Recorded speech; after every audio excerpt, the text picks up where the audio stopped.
She became frustrated with that and ended up strangling me with my shoelace in the classroom. I get suspended. She gets suspended. All right. The Whole Student Podcast with Cal Balavin. Whole Student refers to the magical moment when a student is fully seen, heard, and known.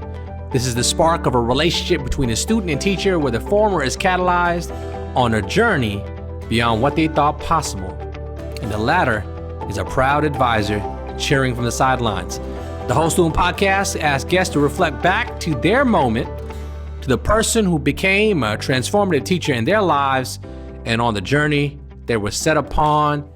I have with me James Joyce III, a community leader and founder of Coffee with a Black Eye. For the past decade, James has served the people of Santa Barbara as a district director for the state senator Hannah Beth Jackson.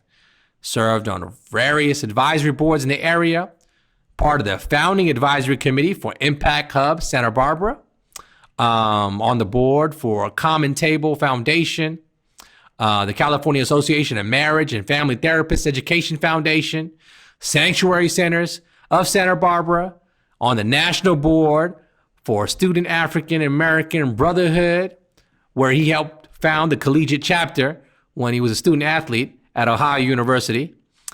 James serves on the advisory board of Ventura County Leadership Academy and the Santa Barbara Young Black Professionals. James is a Maryland native, an award-winning newspaper journalist covering a variety of subjects from politics to education, and he is currently running for mayor of Santa Barbara. It's my pleasure to introduce James Joyce III. My brother, Cal. Pleasure to be here with you. Yeah. I hope I did you justice there with that introduction. That's good enough. That's who I am. Yeah, fair enough. I had to leave a lot of juicy details out, all the other accolades and everything. But you know, I'm just what do they call that? A humble servant leader. Fair enough. And I know that you've been a transformative person in a lot of people's lives, but today is not about you or me. It's about that person that you met along your journey as a student who touched you. Tell us about that moment. Tell us about that person.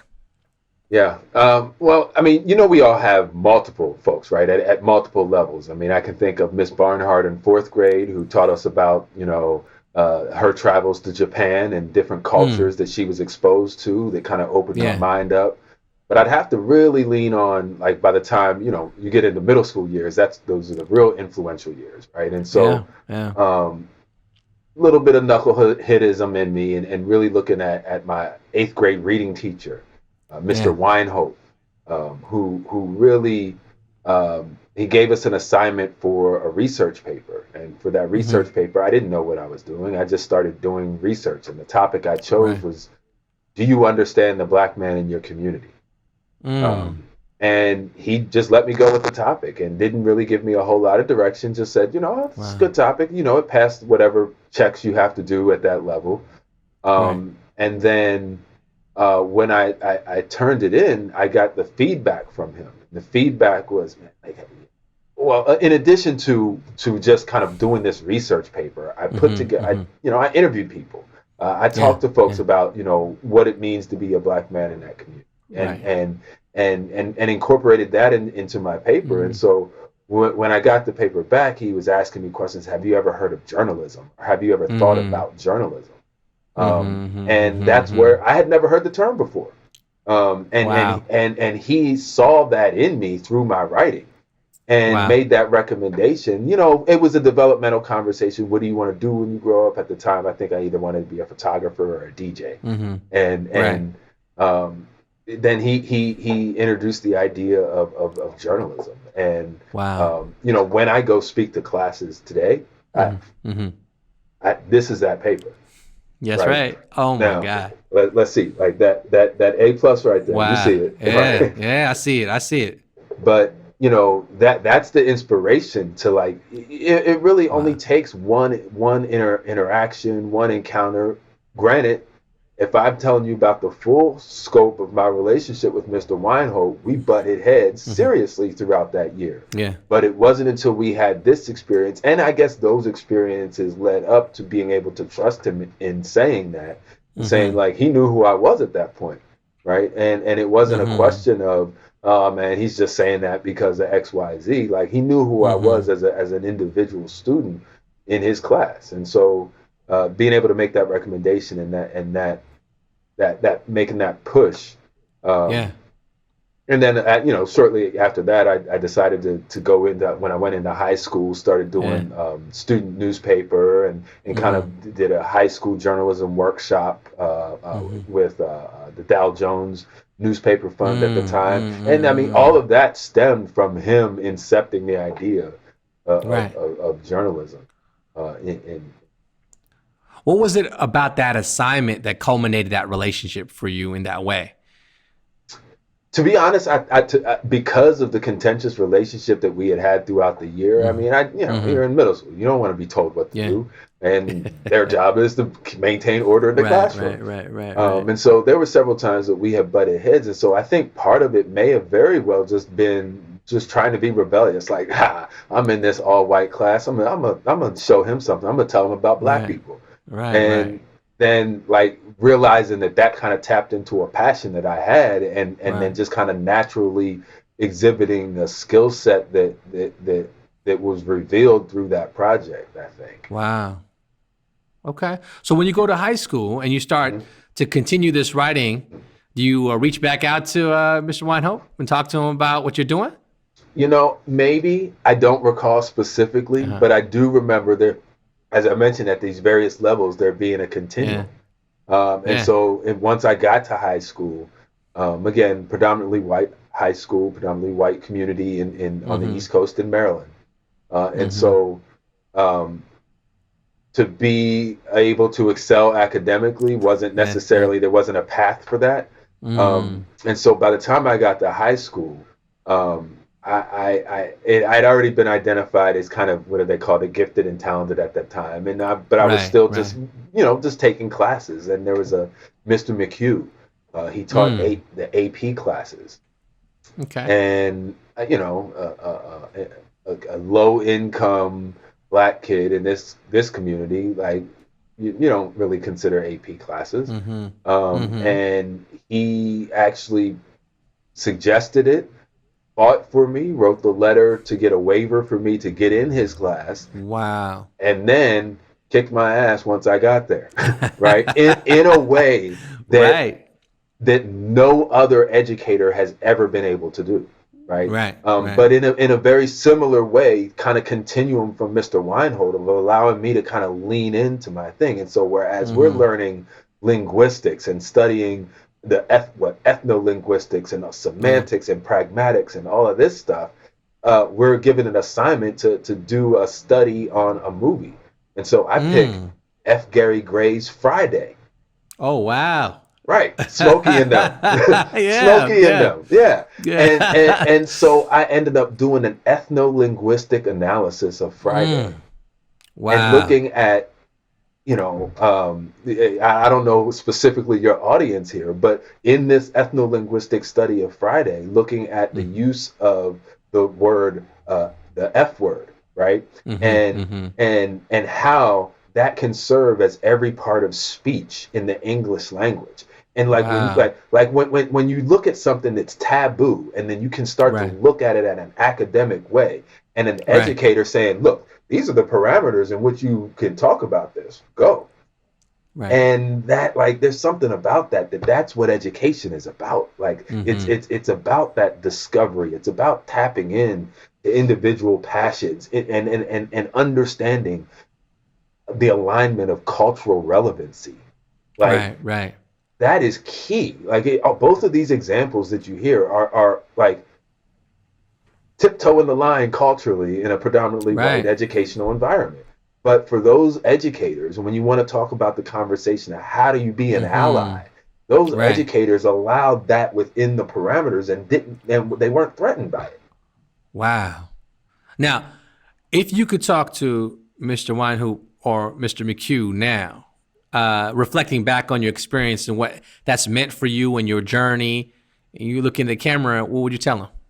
Well, look, McHugh knows. Like he just had a swag about him. Like he had Yeah. long black hair. He was just kind of doing his own thing. He'd wear button-down shirts, halfway unbuttoned. Like he had a swag and a style about him. But he knew he was good at what he did, but very humble about it. And so I think he was humble enough about the teaching profession that he knew his job was to do nothing more than plant seeds. And he knows that he's done that. And I think for both of them, like a large part of where I am today and the understanding of who I am as a man, understanding who I am as I navigate the world as a black man specifically, was helped along by these two white brothers, right? Who helped along the way. Right. And it's important to see that, to recognize that. But at the end of the day, it's about being a good educator. And you know, you started this off by talking about the whole student. They get that. They got that back in, I won't date it, but yeah, they got that back in the 90s. Right. Fair enough. Well, it's interesting because people are going to be listening to this story. You shared a couple of stories, part of your own story, and it's going to inspire individuals to reflect on their own journey. My hope is as people listen to this, they'll draw away from it particular messages that'll help move them forward in life and also think back on the relationships they formed. What would you want people to take away from what you just shared? That it's a continuum, right? You don't always see the results of it. I talked a little bit about kind of what I would say to Mr. McHugh. Mr. Weinhold, he was one of my sister's my older sister when she got into education. He was one of her mentors, and they made that connection because I was in his class, right? Got it. And so, like, understanding that there's a continuum. And you don't know where you are along that journey or where you could be along someone else's journey. Right. And the point you are in your journey now, if I asked you the question, we often get asked, you know, if you had a dinner, you want to invite 5 guests. I'm gonna change it up a little bit and say, if you had a dinner, you want to invite 5 teachers to that dinner. People in your life that have taught you, dead or alive. Who are they? Yeah. What are you serving? Yeah. This one hurts.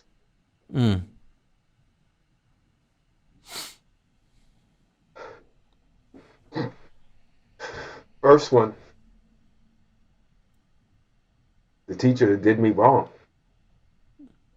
Miss Lamonia, 2nd grade. Before I was diagnosed as whatever, excelling above my classmates, I would finish the spelling test early.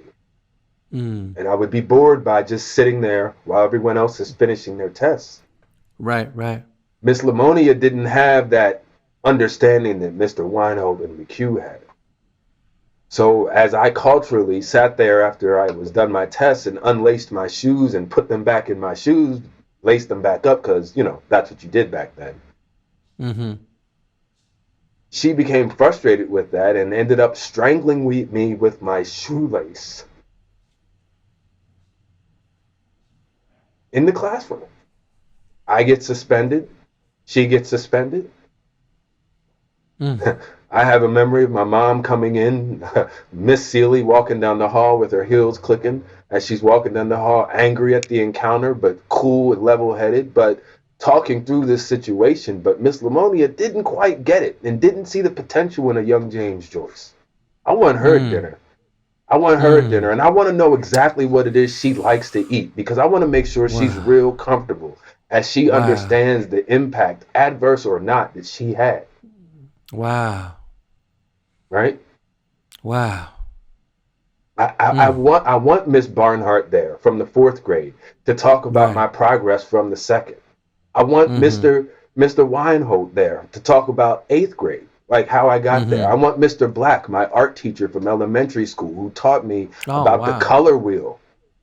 And he explained that black is the inclusion of all colors and white is the exclusion of. I want him Wow. Wow. and of course, Mr. McHugh's going to be there. That's right. Wow. Brother, when I asked you that question, I didn't know you were going to take me on that journey.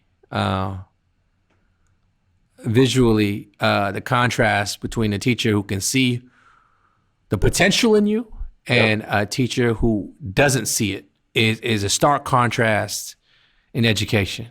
We went from going from whole student to wholly not seeing the student whatsoever in a matter of seconds.